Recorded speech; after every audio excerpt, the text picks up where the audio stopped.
కావాలనుకుంటున్నారా? Shri కోస్టెడ్ Shri 2025 short term కోర్సులో చేరండి. 4 ఏళ్లలో 4366 ఫ్రీ మెడికల్ సీట్లు సాధించిన గ్రేట్ రికార్డ్ శ్రీ కోస్టెడ్ సొంతం. మార్చి 15 నుండి క్లాసులు ప్రారంభం. శ్రీ కోస్టెడ్ విజయవాడ. ఫోన్ 9858218888. ప్లాస్టిక్ కదా అనుకుంటాం. ఈ ప్లాస్టిక్ ఎంత ప్రమాదం అంటే ఇది ఒక పెద్ద భూతంగా తయారయ్యే పరిస్థితి వచ్చింది. ఎక్కడికక్కడ ప్రకృతిని పూర్తిగా సర్వనాశనం చేసే పరిస్థితికి వచ్చింది.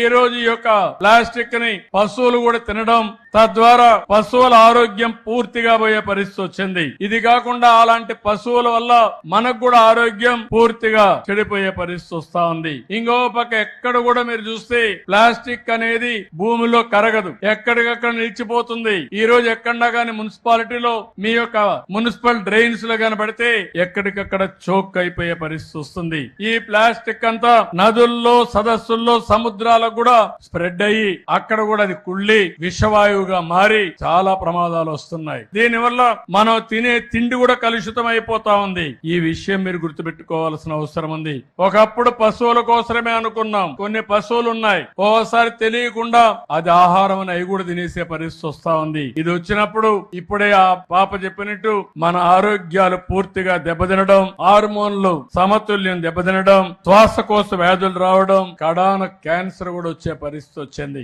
ఇటీవల కాలంలో మీరు ఒక విషయం గుర్తుపెట్టుకోవాలి. క్యాన్సర్ వచ్చినప్పుడు బాధపడుతున్నాం, క్యాన్సర్ రావడానికి కారకమైనటువంటి ఆహారాన్ని మనం తినే పరిస్థితికి వచ్చాం. ఒక్క ఉదాహరణ మీరు చూస్తే బీహార్ నుంచి ప్రతిరోజు ఒక ట్రైన్ ఒకప్పుడు ఢిల్లీకి వచ్చేది. దేనికోసం అంటే కూలీలు వచ్చి పనిచేసి సాయంత్రం ఇంటికి పోయేవారు. ఇప్పుడు ఢిల్లీలో ఇటీవల కాలంలో కూలీ పనులు లేకుండా చాలా మంది రావడం మానేశారు. కానీ పంజాబ్ నుంచి ఒక ట్రైన్ వస్తుంది. ఆ ట్రైన్ దేనికి వస్తుందంటే క్యాన్సర్ పేషెంట్లంతా పంజాబ్ నుంచి ఢిల్లీకి వస్తారు. ఈ విషయం మీరు గుర్తుపెట్టుకోవాలి. ఒకప్పుడు పంజాబ్ అంటే దేశాన్ని రక్షించే డిఫెన్స్ వ్యక్తులను తయారు చేసిన రాష్ట్రం, దేశానికి అన్నం పెట్టిన రాష్ట్రం. ఆంధ్రప్రదేశ్ అన్నపూర్ణ అయితే దీంతో సమాంతరంగా గోధుమలు గాని ధాన్యం గాని పండించి దేశం మొత్తం పంపించే పరిస్థితికి వచ్చారు. అక్కడ ఎరువుల్లో ఏదైతే ఉందో క్రిమిసంహారక మందులు గాని ఎక్కువ కెమికల్స్ వాడారు, ఫెర్టిలైజర్స్ వాడారు. దాని వల్ల ఈ రోజు చూస్తే అది క్యాన్సర్లు వచ్చే పరిస్థితి వస్తా ఉంది. ఈ విషయం కూడా మీరు గుర్తుపెట్టుకోవాల్సిన అవసరం ఉంది.